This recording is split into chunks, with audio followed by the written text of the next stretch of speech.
Assalamu alaikum, Doctor. It's my honor to standing here asking this question. And at the same time, I'm very sad to ask this question. If the Quran is a book of the guidance, and the Islam is a religion of the knowledge and all this, then why we are Muslim as a nation, as a majority, we are standing in the back among the nations? Why, when we compare our nation with the other nations, we see a big hole between us and them? You was asked a very good question, very important question, very relevant question. That if Quran has so much of information regarding science, technology, it's a book of knowledge, book of guidance, then why are we Muslims backward? It's a very good question. The reason is, if we look back into the history, from the 8th to the 10th century, we read in the historical books, the Europeans, they called it as the Dark Ages. Dark for whom? Dark for the Europeans. The Arabs, the advancement they made in science and technology was phenomenal. If you had to know about science, if you want to do research of science, you had to learn Arabic. Like how today we learn English. At that time, the Muslims were on top of the world because we were close to Quran and Sunnah. Today, the reason the Muslims are backward is because we are far away from Quran and Sunnah. So Quran is not to blame, you and I are to blame.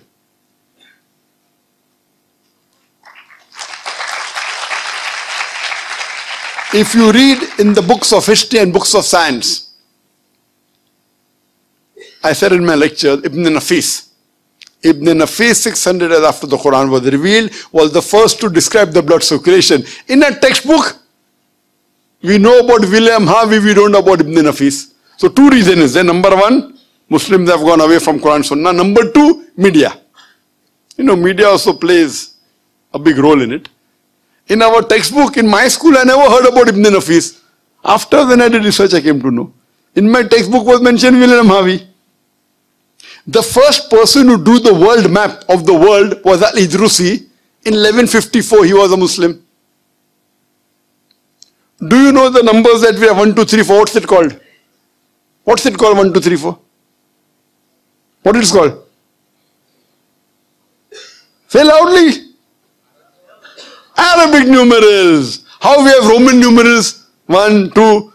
Arabic numeral. Why? Because 0 was first introduced by the Indian. The Arabs took it up, put a decimal point, and we have the Arabic numerals. If you know about al-tusi, he was the one who discovered the Pythagoras theorem, which we learn in school. We learn Pythagoras theorem, we don't know the name of at-tusi. The square of the hypotenuse is equal in a triangle. The square of the hypotenuse is equal to the sum of the other two sides of the triangle. Do you remember or you've forgotten? You remember, na? MashaAllah, good student. Who was the person who discovered it? Now you came to know, correct? Better late than never. Al-tusi, Muslim. Trigonometry, we learn trigonometry. Who is the main person of trigonometry? Al-biruni.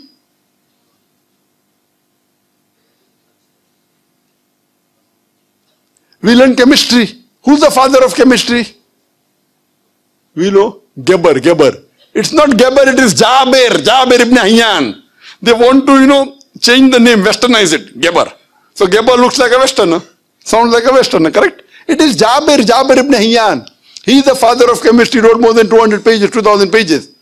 He was the first who distilled alcohol. Alcohol comes from the Arabic word al-gul. Alcohol is Arabic, al-gul meaning evil spirit. He distilled it. How many people know about al-kindi? At the time when Newton, who's the biggest scientist in the world history, Newton said all laws are absolute. Al-kindi said no, all laws are not absolute, they are relative. Later on, Albert Einstein came. All have heard about Einstein. How many of us have heard about al-kindi? The two brothers, Muhammad Ahmad and Hassan Shakir, they told the area of the earth from an angle at the Red Sea. At a time when we didn't even know sure whether the earth was spherical or not. At that time they told the area of the earth which was quite accurate. If you read about Ali ibn Abbas, he wrote 2,000 pages on medicine. If you know about Ali ibn Sina, Avicenna sounds like a Westerner name. It's Ali ibn Sina, Aristotle of the East. You can keep on giving examples. Muslims were on top of the world because we were close to Quran and Sunnah. Today, we are far away from the Quran and Sunnah. That time, if you wanted to get advanced in science and technology, it was compulsory you learnt Arabic. Arabic was a language on top of the world. Today, where is it? Who's to blame? We are to blame. So my request to all the Muslim brothers and sisters, you go back to the Quran. Study the Quran. Quran is the most positive book in the world. It's a proclamation to humanity. It's a fountain of mercy and wisdom. It's a warning to the heedless. It's a guide to the erring. It's an assurance to those in doubt. It's a solace to the suffering and a hope to those in despair. You can get all these benefits only if you read the Quran with understanding. If you don't know Arabic, read the translation of the Quran in the language you understand the best. Implement it, inshallah. It will be a guidance for you for your full life and you'll see your life change. Hope that answers the question.